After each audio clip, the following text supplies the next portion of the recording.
Crafters, Lisa here from Fun Stuff Crafts. So glad you could join me for another Inspiration Friday. So this week we're going to be doing a little bit more sewing, so I really hope you enjoy this week's tutorial. Before I get there, I want to thank you for stopping by my channel. And hey, if you haven't already subscribed, make sure you click on that subscribe button and click on the bell, and YouTube should alert you each time we upload a new video. We try to do it every Friday. That's why we call it Inspiration Friday. So this week, we're going to be sewing some baby bibs. So a couple weeks ago, I let you know I was going to be a grandma, and I kind of forewarned you that lots of the upcoming projects were going to be centered around the new grandbaby. So my daughter-in-law had put out a post on her Instagram saying, "Hey moms, first time mom here, wondering what are some of the things that I really need to have." She got a great response from a lot of her friends. But one thing she told me about was bibs. And of course everybody knows you need bibs, right? Well, what she was talking about is these cute bandana bibs. And I just had so much fun making these cute little bibs. Now I do have two styles that we're going to be looking at today. As I was doing my research, I love Shabby Fabrics. They've got a great YouTube channel, and they had this pattern, and they call it a dribble bib. And so I'm going to make sure I put their link down below so you can grab their pattern. But I want to show you both versions of the bib, and I'll show you how quick and easy these are to make. So I'm going to go ahead and get my camera angle changed, and we are going to get right into making these bandana baby bibs. So to start with this project, I just wanted to give you a close-up view of these cute bibs.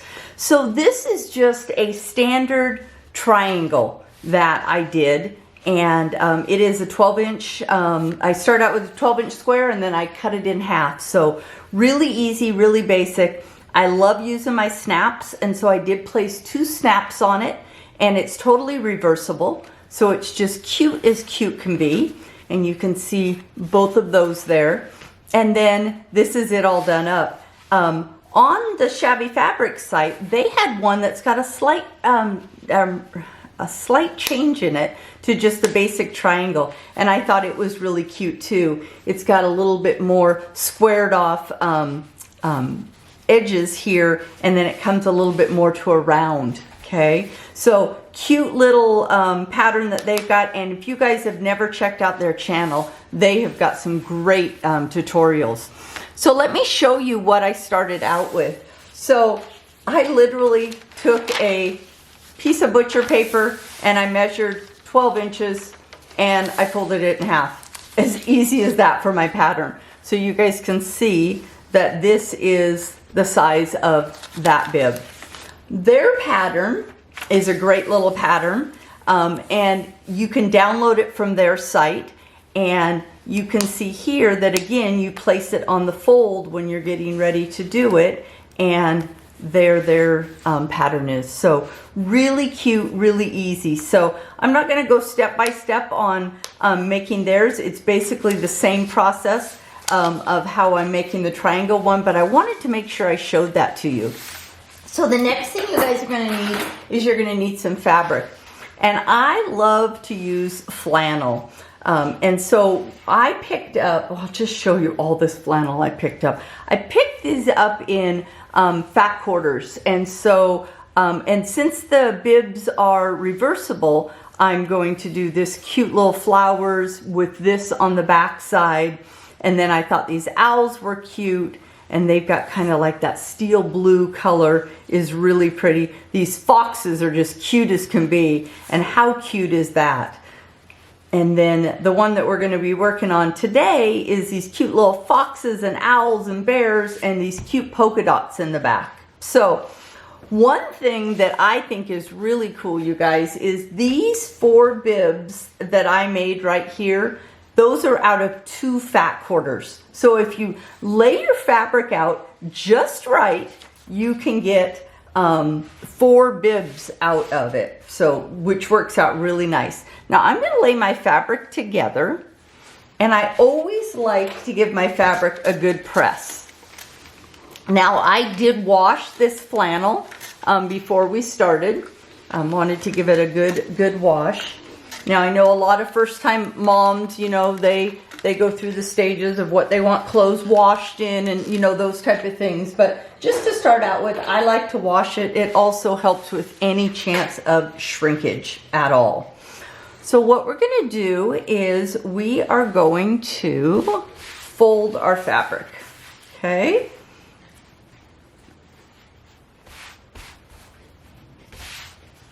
I'm just going to fold it.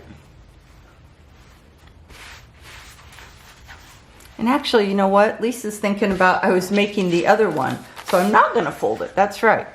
Sorry about that, you guys.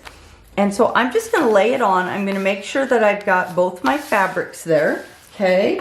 And I thought I had a couple pins. Yep, I got a couple pins on my pressing pad. Now, you guys, I'm using my pressing pad here. It just is easier for filming. And so I am going to use my scissors to cut this out. You could definitely use your rotary blade cutter for it. So all I'm going to do is cut this right along. Again, you guys, this is a 12-inch square, and I folded it in half. So really easy for you guys to do. I'm just using butcher paper here for mine. And these go together so quick and easy, you guys. And I was so excited about it. Now, some people I have seen when they're doing their bibs, they put them together with Velcro as the attachment. And so that is another option. Although I love my snap kit, I use it for so many different things. And so I'll show you how I put that all together. So the next thing we need to do, you guys, these guys go together so quick, is we're going to take right sides together, okay? And we are just going to do just like that. Okay, so just right sides together. I am going to leave an opening, okay, because we need to turn this right side out. It doesn't have to be a large opening, but that should be just good, okay? And so what I'm going to do now, you guys, is I'm going to take this over to the sewing machine, and I'm going to put a 1/4 inch seam all the way around. I'm going to start here. I'm going to back stitch to secure my stitch. I'm going to go all the way down, up, across, and down, and back stitch right here. Now the trick to getting the points really nice, you guys, is when you come up to this corner here, sink your needle, lift your presser foot, and turn your fabric. Then put your presser foot back down, come down here, sink your needle, do the same thing here, okay? That way it will help with your corners. And then I'll also show you guys how I clip a little bit to help that turning. So let me hop over the sewing machine and I'll be right back. Okay guys, so I'm at the sewing machine. Now I do have a green thread on here, you guys, and I'm just gonna go with it. I normally would not do that bright of a color thread, but it will help for you guys to be able to see exactly what I'm doing. So I have a 1/4 inch marking on my plate right here. So I'm going to measure that up, and we're just going to start, and I'm going to do a reverse stitch to secure my stitch, and then we're going to stitch all the way around.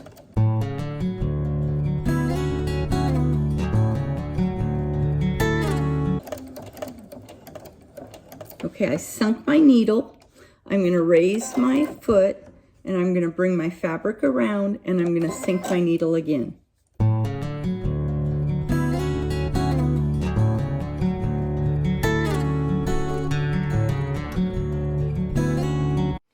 Okay, so we're back over again, and you can see I've got my stitch all the way around, and I've got that one spot right there that we left open. Okay, so 2 ways you can clip. Okay, one is just to clip with your scissors and clip your corners off. The other is if you guys have got pinking shears, okay, and they are the shears that have the little teeth to them, you can also clip up to those corners with your pinking shears. Make sure though, you guys, that you do not clip any of your threads, okay? And we're just taking care of all that excess, okay? And I'm just gonna go around like that, okay? Clean my little area off. Now, I like to, before I turn mine, I like to give mine a nice press again, okay? I think it just helps a little bit. The other piece that really helps you guys is this opening right here that we have. If you press it open right now, when we go to do our top stitching, it really makes your job a lot easier. Okay, so I'm just gonna go through and do that, and I'm gonna come around on the other side with it. Okay, and you guys, if you want to take the time and actually open up these seams, you sure can. Okay, you don't have to do that. What we're going to do now, though, is we're going to turn this inside out. And then I have a tool that's really used for my Cricut for embossing that I use as my little pointer stick. And so there's lots of tools out there you can get, but Cricut has got this little tool, and I'll tell you, it works out great. And you just want to be really careful in your corners. Just get them poked out really nice. Okay. And just work that out. Okay, and then come around the other one. And then what I like to do is I like to take it and just run it along the edges. Okay, and that way it just helps when I'm getting ready to go do my pressing. Okay, so now look how cute that pattern is. I just think it's darling. Okay, so what I'm going to do now is I'm going to take my iron, and I just want to give it a good press, because our next step is we're going to go back over to the sewing machine and we are going to top stitch it. So see, remember how that one I already pressed it in, so that is laying really nice for me. Okay, and you just want to check all your edges and make sure you're good. I think I'm going to work on this corner a little bit more on this side. I think I can get it out just a little bit more.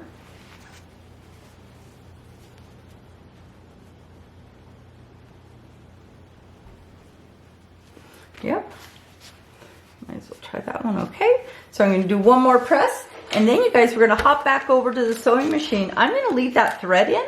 I think the dark contrast might kind of look cool on this one. And I just want to make sure I got this pressed really nice there. Okay, we're going to go over and do some top stitching, and I'll join you over at the sewing machine. Okay, so we're back at the sewing machine. And when I was stitching before, you guys, had my walking foot on. So I just changed out my foot on my machine. And what I'm going to do is I've got a little mark on my foot right there. And I'm going to guide that just so I have a nice clean top stitch. Okay. And my needles can move on my machine. And I'm going to put my needle in the middle. Okay. And then we're just going to go around. And I'm going to do a quick little back stitch. And then we're just going to go all the way around.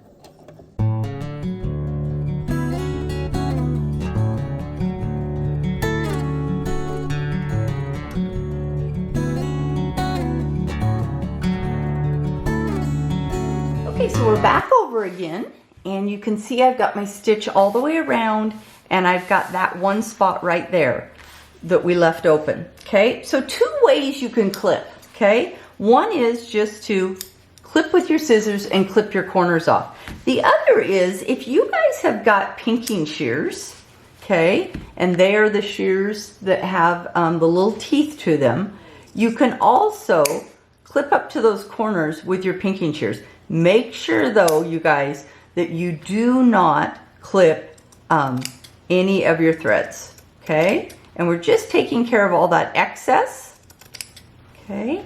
And I'm just going to go around like that. Okay, clean my little area off. Now, I like to, before I turn mine, I like to give mine a nice press again. Okay, I think it just helps a little bit.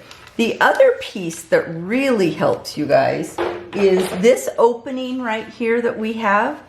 If you press it open right now, when we go to do our top stitching, it really makes your job a lot easier. Okay, so I'm just gonna And so I'm just going to go through and do that, and I'm going to come around on the other side with it. Okay, and you guys, if you want to take the time and actually open up these seams, you sure can. Okay, you don't have to do that. What we're going to do now though is we're going to turn this inside out, and then I have a tool that's really used for my Cricut for embossing that I use as my little pointer stick. And so there's lots of tools out there you can get, but Cricut has got this little tool, and I'll tell you, it works out great.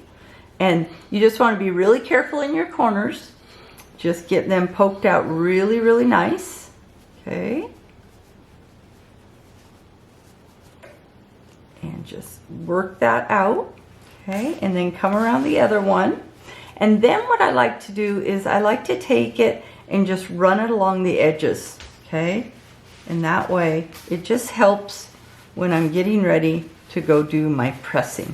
Okay, so now look how cute that pattern is. I just think it's darling.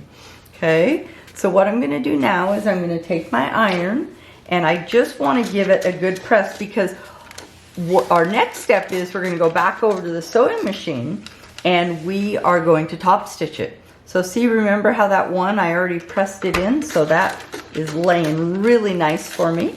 Okay, you just want to check all your edges and make sure you're good. I think I'm going to work on this corner a little bit more on this side. I think I can get it out just a little bit more.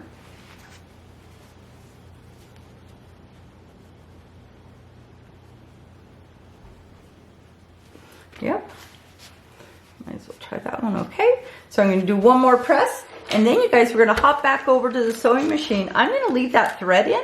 I think the dark contrast might kind of look cool on this one. And I just want to make sure I got this pressed really nice there. Okay, we're going to go over and do some top stitching, and I'll join you over at the sewing machine. So I'm back from the sewing machine, and I'm just going to clip my little threads here, and then we're going to add some snaps. Now on the other bibs I had put on some gray snaps, but I thought the yellow on here was really cute. So I just love my little snap kit, and I'll make sure I give you guys a link to it down below. But it has got 3 parts to the snap, okay? And then it comes with this cute little snapper, I guess I would say. So what I like to do is I like to put one right at the edge, and these are pokey enough that they poke right through. So see, I just have that right in like that, and I poked it right through. Now, there's 2 sides to the snaps, okay? And so I like to put 2 on each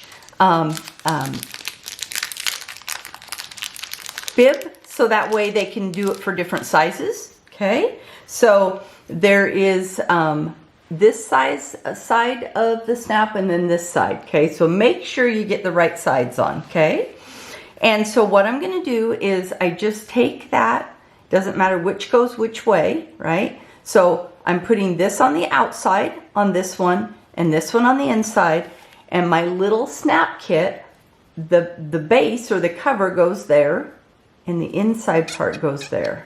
Okay, and all you do is squeeze it. Okay, snaps in. Okay, so we're going to do a second one, and I'm just going to put it right by there again, and put it right in there and squeeze it together. Okay, so now to go to the other side, I always like to act like I'm putting the bib together. Okay, so if the bib's going to go that way, right, that means the point that's going to be showing, or the cover, would come in this direction. Okay, and then what I like to do is I like to see how I can feel where that other one is at. I know where to put that one. Okay, and then this is the opposite side of the snap. Okay, so I'll just put that right in there, and it snaps right down in there. Put it in my little clamper, and see how that is. I'm clamping that right away, okay? And then I do the same thing when I'm doing the second one. I want to feel where that is. And I've got a lot of threads right there. Let me get those threads clipped. That's from when my sewing machine was being a little ornery. So let's just double check that. So if I put that one there and that one goes there, perfect. Okay, and then we're going to put this one on, same way, you guys. Okay, and I'm going to put that right in there. So the thing I always remember is that I call it the cover of the snap, always goes on the black side. Okay, so if you always remember that that's going to go on the black side, then whatever it's the top or the bottom part of the snap goes on the other side. Okay, and then look at this, you guys. You snap these guys together.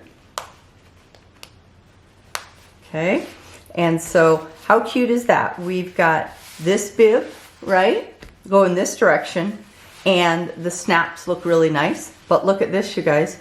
Switch it over, and the snaps look just as nice there, and you've got a second bib. So I really hope you enjoyed this Inspiration Friday making some bandana bibs, and don't forget to check out Shabby Fabrics for their style of a bib that is just a little bit different but cute as can be. And they actually call theirs a dribble bib. So what I think is really fun is these can be used when they're you know, eating, definitely, but when you think about a dribble bib, that can be something that you could make these to match outfits, right? And so that way it's catching all that dribble as they're cutting teeth. So I sure hope you enjoyed this Inspiration Friday. I had so much fun making these bibs with you today. And if you like this, please give it a thumbs up. And hey, if you know somebody else that's a sewer and you'd like to share this video, I sure would like it if you could share it out. And I will make sure I give you a close-up view. I'm hoping to find a little one that I can put these bibs on that I can show you what it looks like. So thanks for joining me. And check out my cute little model here. Brenly just is sporting those bibs that I just made. I sure hope you like this Inspiration Friday project. Make sure you give it a thumbs up. And don't forget to check out my blog at funstuffcrafts.com for other DIY type projects.